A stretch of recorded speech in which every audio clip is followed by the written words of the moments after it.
metalheads, it's Blackmetalwerewolf making a brand new video for you this week. And today we are going to be talking about whether or not metal can become generic.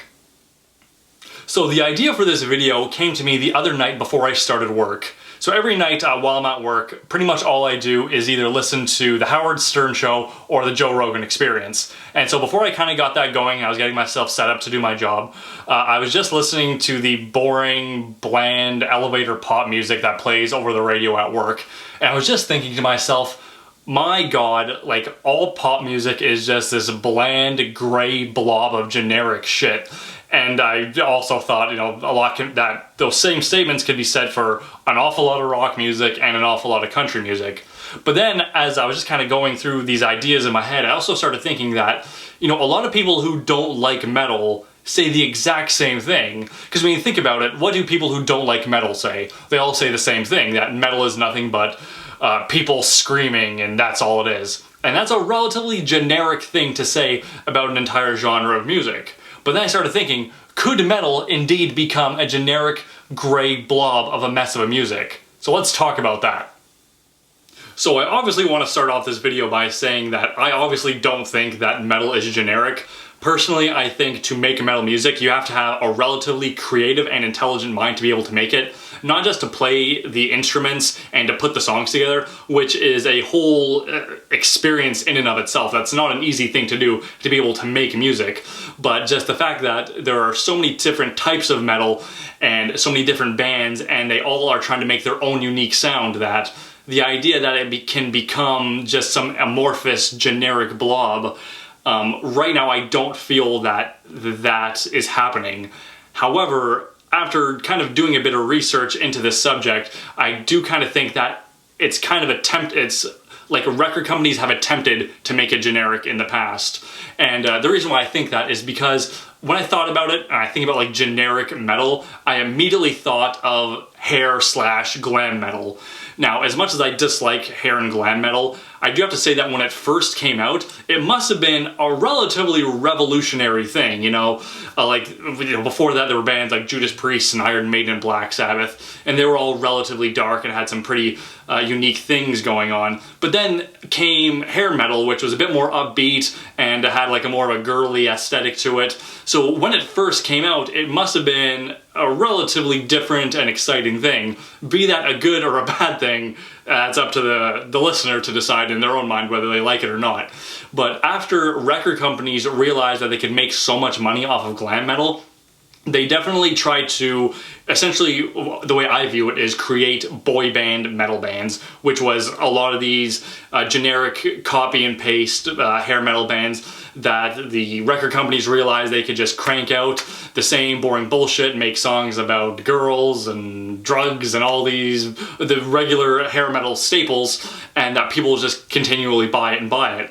And it got to the point where it wasn't just copy and pasting hair metal groups, that the record companies tried to put that influence into other types of metal.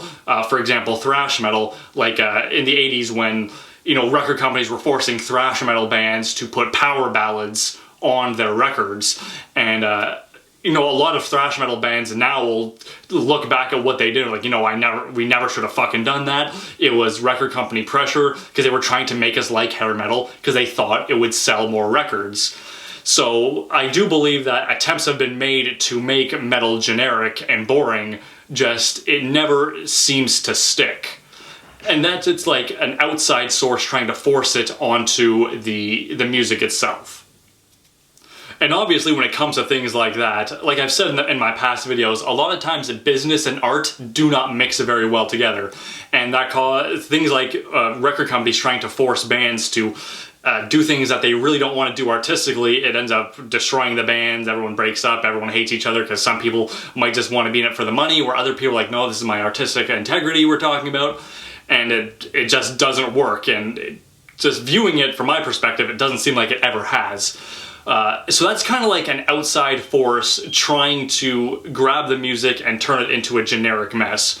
But there's another way to view it, and that is a lot of times when a new genre of metal came out, everyone kind of saw it and was like, this is a whole new thing, this is awesome. So a lot of people jumped on the bandwagon and wanted to create that same type of music. For example, when death metal came out, I can only imagine the amount of I guess independent death metal bands playing in clubs because they thought it was cool, and it was like, you know, we all got to get in on this. Death metal is the next big thing.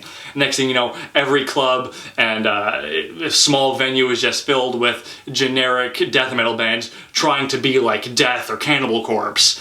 So to me, it's not like they were intentionally trying to be generic. It just kind of feels like they wanted to get in on it because they saw it, they thought it was cool, and they thought they could do it too. Doesn't always work out that way, because if you don't have a unique voice in the world of metal, it usually won't stand up.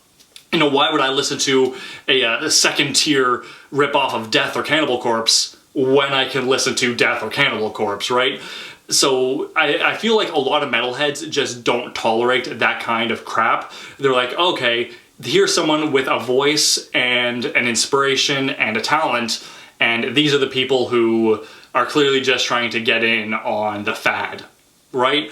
I feel like a lot of metalheads can see that relatively easily and can call bullshit on it pretty quickly. And it's not even with new bands. I feel like a lot of metalheads will call out bands that are well established when they start to become generic.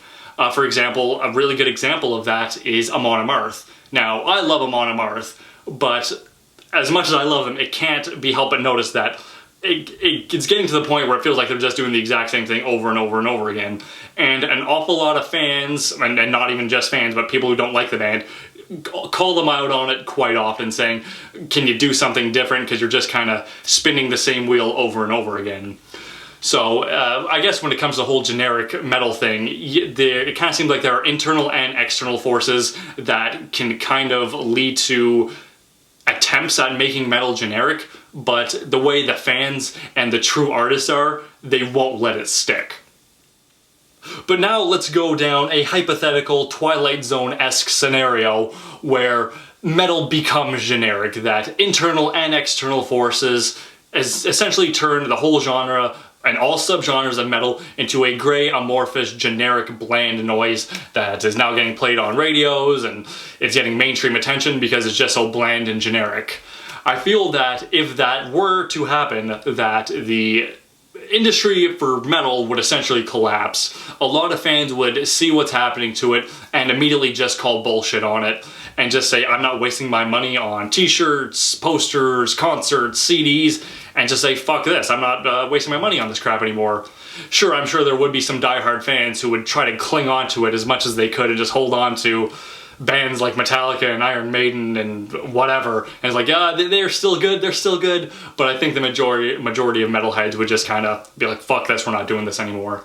But of course, I feel that if that were to happen, from the ashes, a new phoenix would arise, a whole new generation of metalheads would just pop up in the underground scene, and it would just eventually kick off a whole new generation of metal, where independent labels would sprout out, and independent bands would just come up out of nowhere and just start being original again. That the generic shit would eventually disappear, and the new stuff would grow from that point on. So even if it were to, say, happen, I don't think it would last forever. It would die, but then quickly resurrect like the undead god that metal is. But now, of course, I'd like to get your guys' opinion on all of this. Do you or do you not think that metal could become generic? And if you do think that, what do you think could force metal to become generic? Internal forces, external forces, money, greed, drugs, the booze, who the hell knows? Please leave me a comment letting me know what you think of this whole subject.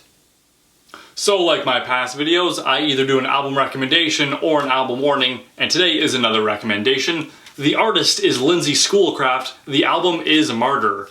This came out, I believe it was back in October, and I bought it off of her site, and I really enjoyed it. It has more of a gloomy, doomy, goth metal sound to it, so don't expect hardcore thrash metal, it's more of a lighter goth metal, but either way, I still very much enjoyed it. My personal favorite tracks on the album are Savior, Dangerous Game, Into the Night, and a Lullaby. But overall, the album is just very good, and I think you guys will very much enjoy it too. So check it out, Lindsay Schoolcraft, Martyr.